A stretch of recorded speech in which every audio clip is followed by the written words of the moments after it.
Charles, today we've got Barry the plotter in his chamber of treason. It's really an unbelievable and historic circumstance. How are you there in the Charles Ortel Residential Library? Well, the residential library, I put this thing together in, in 8 months, right? This is 8 months since I moved in here.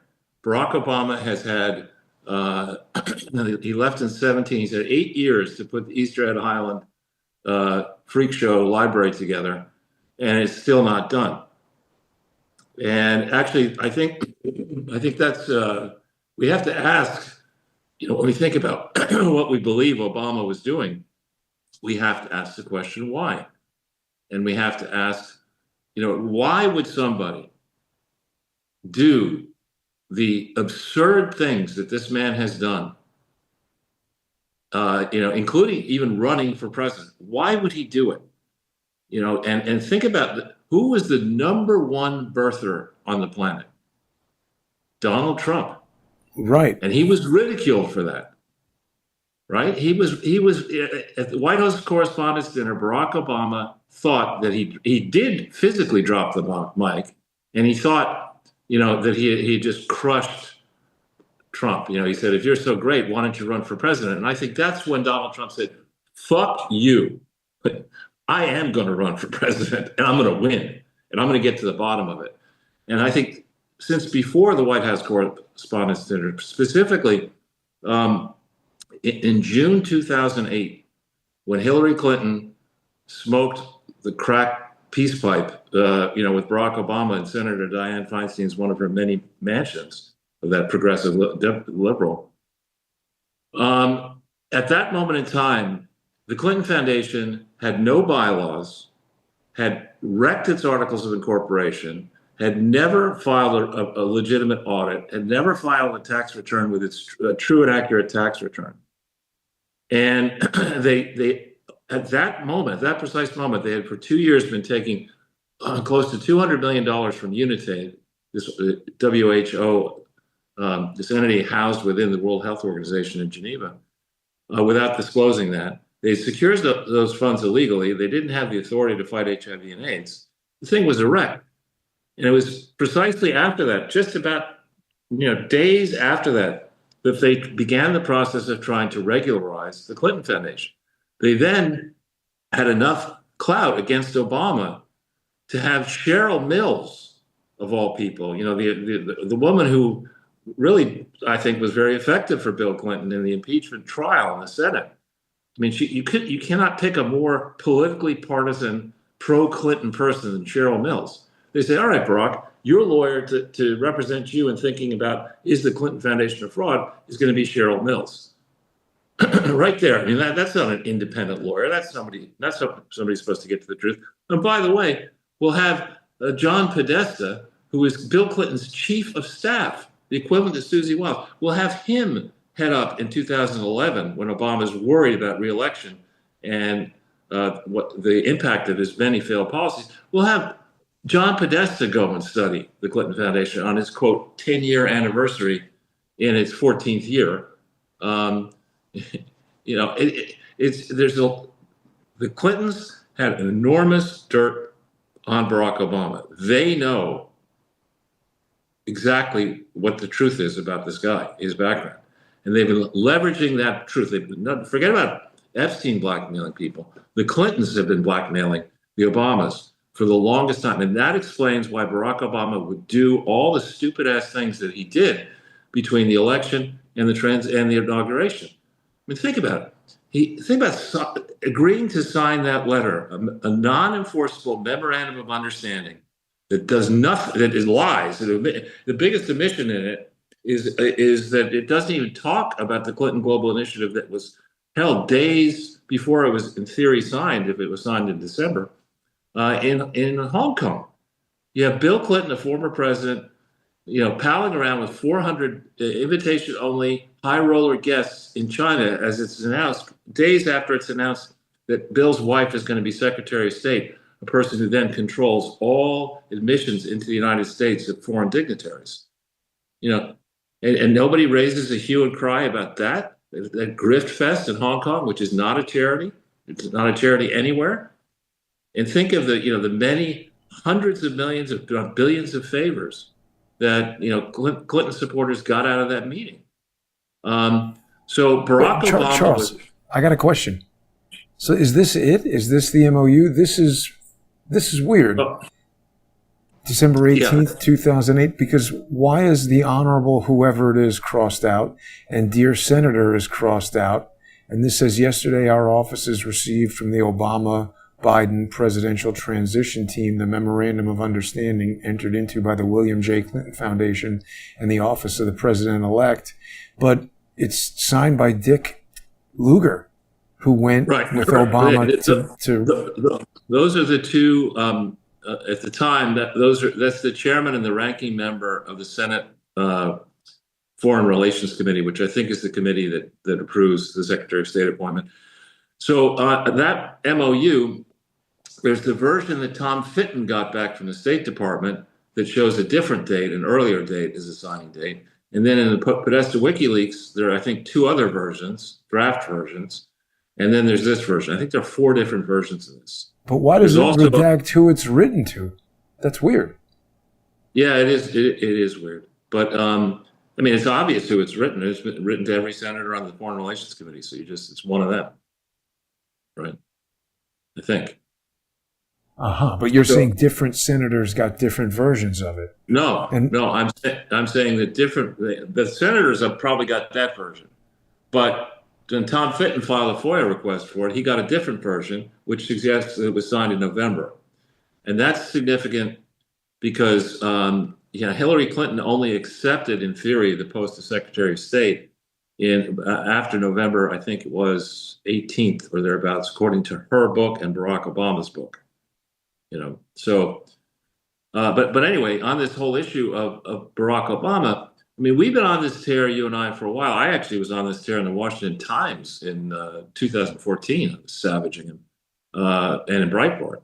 But the point is, if you forget his skin color, forget his name, forget his ethnic origins, forget his gender identity.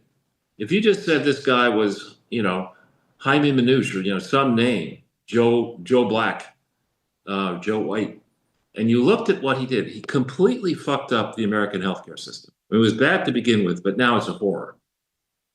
He took a country that had been united by 9/11, that saw through all these and was working together to rebuild, and infected academia, or accelerated the infection in academia of gender identity, diversity, equity, inclusion, which is the opposite. Is just fueling race hatred.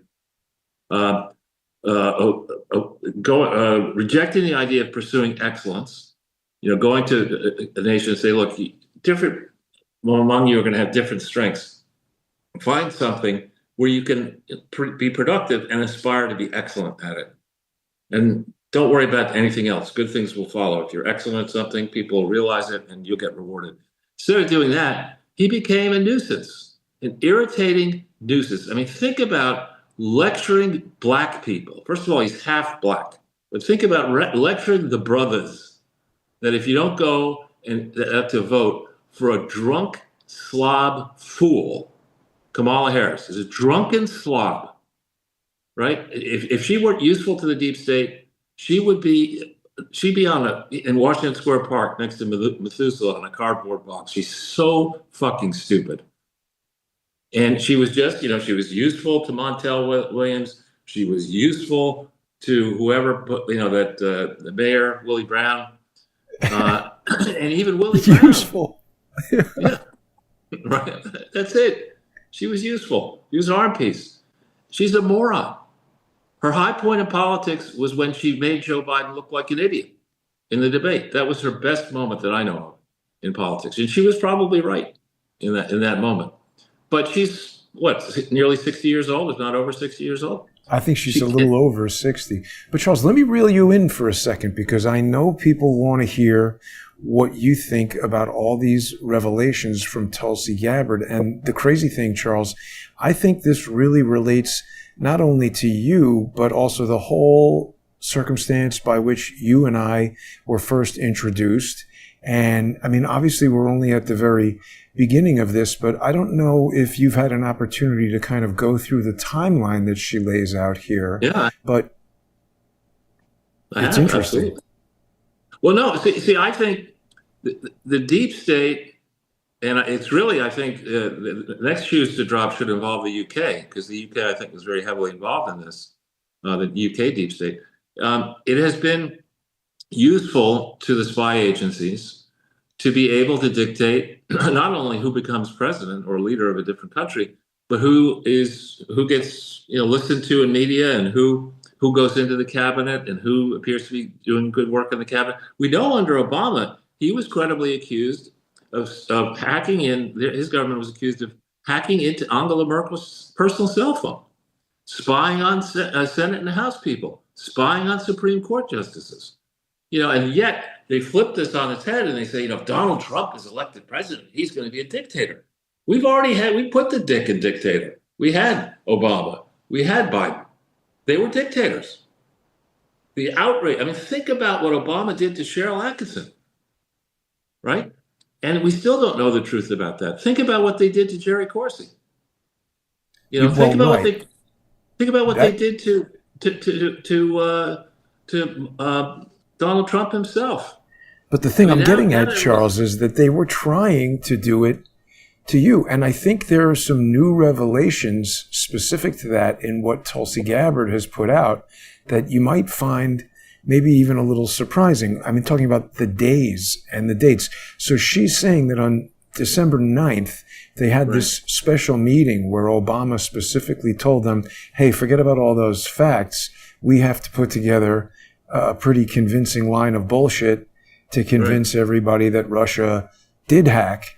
And so on December 8th, IC officials prepared an assessment for his daily brief that said it did not impact the results, and he didn't like that. So on the 9th, he had that secret meeting. But there's something else that happened on the 9th that I didn't realize until today. I've told you about this clown, Adam Sharp, who was, I think, quite pivotal in the rise of Barack Obama. I didn't realize this, but, he puts it out in PR Newsweek on the 28th, which is the same day that Ben Wittes is emailing James Comey. But look at when he tweets this. He's leaving Twitter, some personal news, an incredible journey. He's moving on. He says, through more than a dozen elections on 5 continents, this guy's been involved at Twitter. His father, who was inside the Dallas police station, he's leaving on exactly December 9th. Did Barack Obama call him the same morning that he decides they need to put together this new intelligence assessment? Tulsi Gabbard says he contacted his friends in media.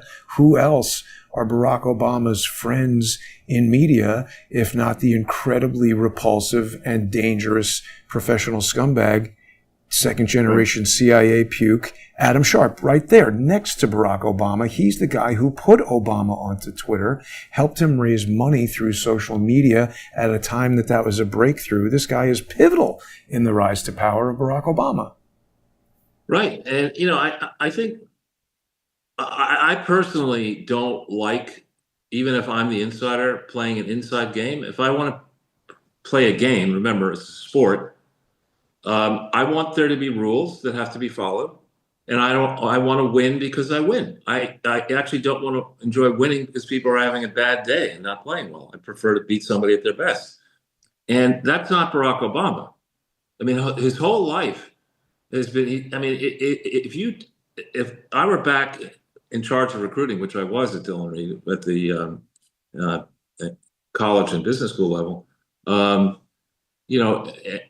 this guy's resume wouldn't even reach my attention. It's so laughable, right? This Punahou school, or however you pronounce it, in I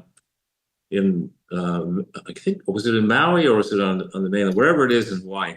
I thought it was fancy. Yeah, well, it's a school for incredibly rich, spoiled brats, right? And Barack Obama would have been treated. He was definitely an outsider at that school, and his high school record was laughable. I mean, various people who knew him in high school, joked about what he did. He was one of those stoner kids, and there are allegations he was sleeping with rich white men, and I don't know if that's true or not. I don't care. But I had one friend at Yale who was at that school, and she would tell me all about it. And it probably is like paradise on earth. The location, and I'm sure the campus is nice, and maybe there are some smart kids who go through the school, but he wasn't one of them. He went to Occidental College, which is, it's like, I mean, I don't know whether Tufts is better than Occidental College, but it's a school like that. I mean, it's not, you don't have world-renowned professors there. There's not this great history. And he didn't do well, but somehow he managed to transfer into Columbia. Now, transferring into an Ivy League school is extraordinarily difficult because by definition, the places have been filled, and the only places that become available are places that, because somebody drops out or dies or gets sick or whatever, or is kicked out. So it's intensely competitive to come in as a transfer student. So what changed in Barack Obama's life? These are questions I know that a national security vetting process would ask, because, these are the questions I was asked about Jay Powell.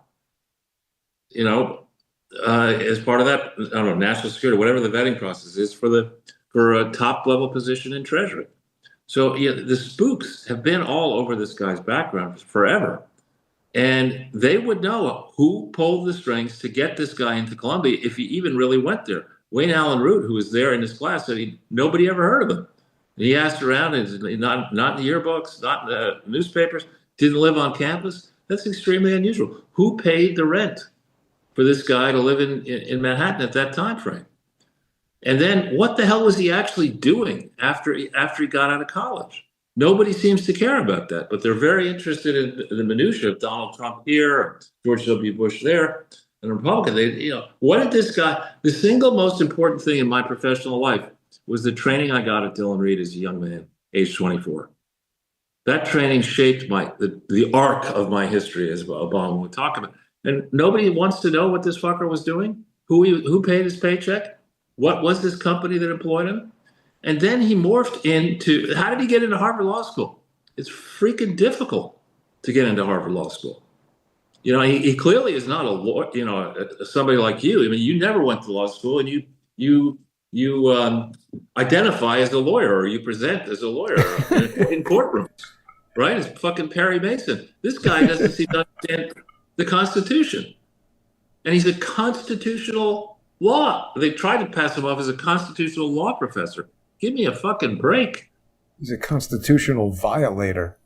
But Charles, let me take you back to the Tulsi Gabbard timeline for a moment, because there's more interesting stuff there. And I know a lot of people are thinking about this, and we're very interested to see if it's going to lead to any kind of prosecution of Obama. So she's saying, as a result of this December 9th meeting, there's this email to the ODNI, the Office of the Director of National Intelligence, basically saying they're prepared to produce an assessment per the president's request. And this is the one that's basically the opposite of what's actually happening, to come up with a thing that says, they want to, fake news gets the talking points. They're telling them, that they... It's outrageous. And, I have no interest in being part of government, but my understanding is, given the abuses of Nixon, and given the abuses of other people who were punished, and by the way, Nixon was was thrown out of office for far less than we see here with Obama, particularly if we now start to rethink his whole record. The great fear in government is that the political appointees will go and turn a no decision into a yes decision, who will just, without really justification, take a process that's supposed to be rigorous and thorough and comprehensive and whatever, just say, fuck you guys. You're just bureaucrats. We're doing it this way because I say so. That's one of the great fears.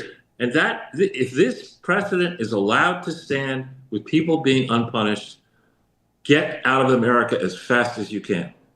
Because we under Obama, we were a banana republic with some checks, with a press that seemed to be interested and with people who would at least listen and talk about contrary views. If this precedent stands, we're going to go, into the direction of the UK. Cancel culture, social credit, dictating whether you get banking or not, and just unbridled thievery. You'll be a subject. You'll be a serf in our country if this precedent stands. And look, the arguments, Biden, is really stupid, and actually he should also be rounded up. I'm sure he was in that meeting, I would guess, and he contributed to this whole decision. He certainly he literally, in speech after speech, he demonized people like you and me. Remember that speech where he was all in red? So when they went into Melania's underwear drawer and Barron's toy collection or whatever he had there, and raided Mar-a-Lago, when they arrested him on spurious coordinated charges with that moron Alvin Bragg and that other fat moron Tish James, all of that was coordinated under Biden and probably heavily influenced by Obama. All of those people need to be stripped of their positions of responsibility, barred from ever holding a meaningful position of trust, meaning they can't be lose their law licenses and become a consultant to lawyers. They can't do any of that shit. They need to serve prison terms, of lengthy prison terms. But to get to that place, I'm going to bet that a tough message has already been delivered to Obama, with a short deadline saying, you have a simple choice, dude. The rest of your life in prison, or you cooperate. Well, hang on a second, Charles, because I'm seeing something quite interesting here that I didn't notice until now. So Tulsi's laying out this whole thread on X, and she's talking about fake news gets the talking points, and then her next tweet in the thread is saying, according to the whistleblower emails shared with us today, we know that Clapper and Brennan used a baseless, discredited Steele dossier as a source to push the false narrative. Now, she's talking about a whistleblower email, and then she shares this with us. She says election group, suspense, COB Tuesday 9/24 to NIC tasker. Shelby believes this should be responded to by the NIC as the dossier was a factor in the 2017 intelligence community assessment on the election. Who's Shelby, and what is this communication coming from? Is this an email from a whistleblower? Is it perhaps a Wall Street Journal whistleblower that we know? Because what this whole thread has me thinking about, Charles, is remember this email that right in this time frame is sent from Benjamin Wittes to James Comey. This is just about 2 weeks before that intelligence community assessment comes out. And all these, whistleblowers, they say it's a whistleblower, but I don't think people should rest on our laurels just yet. They're going to have deception upon fake whistleblower, upon double-cross agent embedded in this whole thing. They're not going to just roll over and say, okay, you got me, I'm going to make some kind of deal. They're going to continue to fight to the death. And I just wonder, because it seems to me, Charles, remember, they're avoiding like crazy any mention of Shane Harris, any mention of Benjamin Wittes, any mention of this letter that we're going to have to go into on the sponsor exclusive segment. I don't know that we've really gone into this in a while. This is the demonstrative pedagogical summary to be developed and released prior to November 8th. This is so crucial in this story, and yet, whether it's Devin Nunes or whoever this whistleblower Shelby, who is Shelby? Could be Richard Shelby, a senator. Is it? I don't know, but just back on one point there. So I know that everything is not about me, but the email that I send to Napolitano and a bunch of people is, I think, July 22nd or 3rd or in that time frame in 2016. That is before Crossfire Hurricane officially started. That was very much the subject. That and ensuing developments after that was what the FBI was grilling me about for about 90 minutes. July 25th, it says in the 302. 25th. Was that okay? 25th or whatever the date is, but that's right around the official opening date of Crossfire Hurricane. And honestly, I'm not a journalist, and I'm sorry, journalists, I look down on you. I don't think, I mean, you totally missed everybody, even the most Sean Hannity, you have missed this. And we're 9 years later.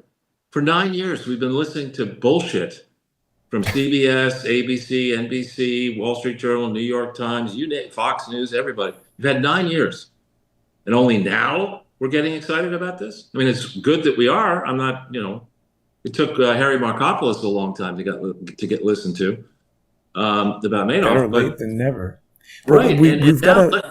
We've got a break here, Charles, because we got to go over to the sponsor exclusive segment. People are going to be able to join us there on subscribestar.com and patreon.com/crowdsourcethetruth or on crowdsourcethetruth.substack.com. Of course, people following on X will get that sponsor exclusive content as soon as it's done. And I think you're being a little bit too modest, Charles. I think so much of this does revolve around what you were doing there on July 25th.